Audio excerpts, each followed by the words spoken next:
The night was calm. Too calm. Sophie sat in bed, scrolling through her phone while waiting for Daniel to come home. He had texted an hour ago, saying he'd be late again. Work dinner with clients. It was the third one this week.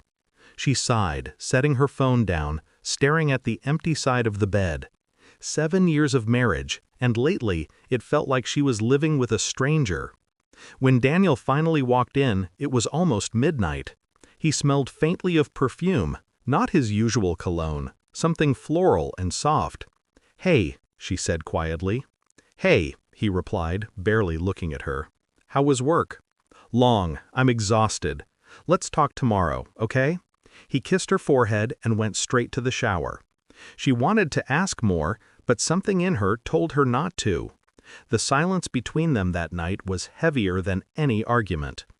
The next morning, he rushed out early for another meeting. Sophie stayed home, cleaning, folding laundry, doing all the little things wives do when they love someone more than themselves.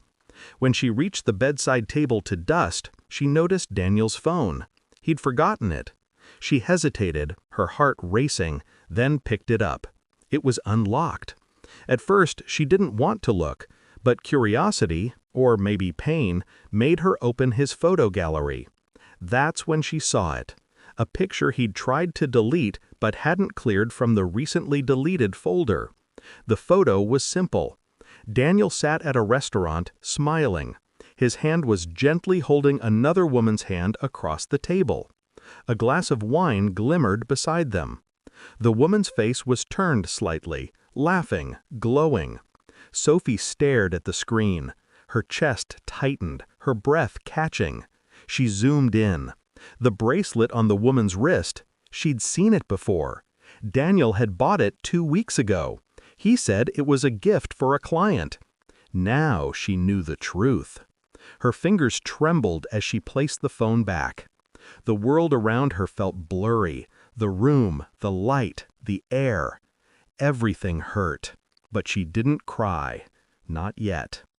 That night, she made his favorite dinner: pasta, garlic bread, and red wine.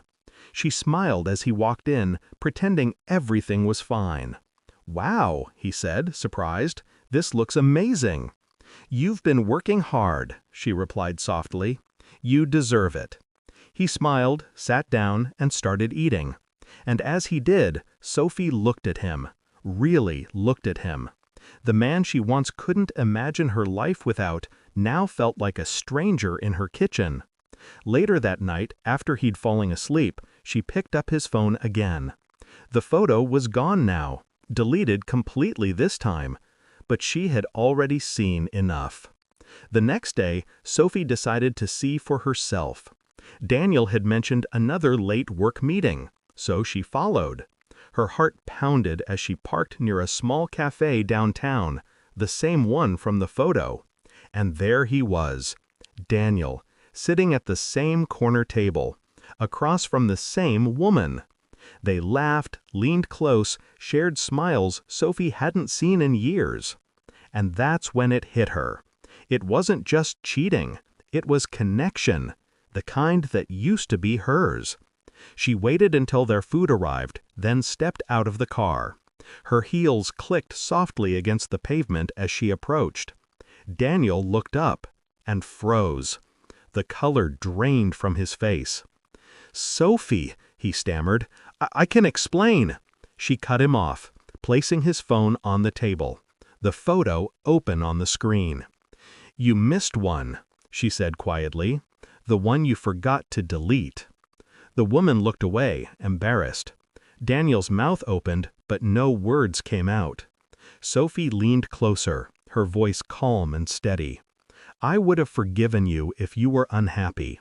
I would have stayed if you had told me the truth. But lying?" She stepped back. "That's what killed us." And without another word, she walked away. Daniel sat there, speechless. The woman reached for his hand, but he pulled away. Because in that moment, he realized he didn't just lose his wife.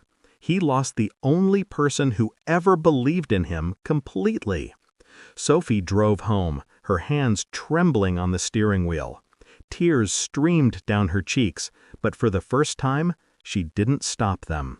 She cried for the love she gave, the loyalty she deserved, and the peace she finally chose. When she reached home, she sat in silence for a long time. The house felt empty, but also strangely peaceful.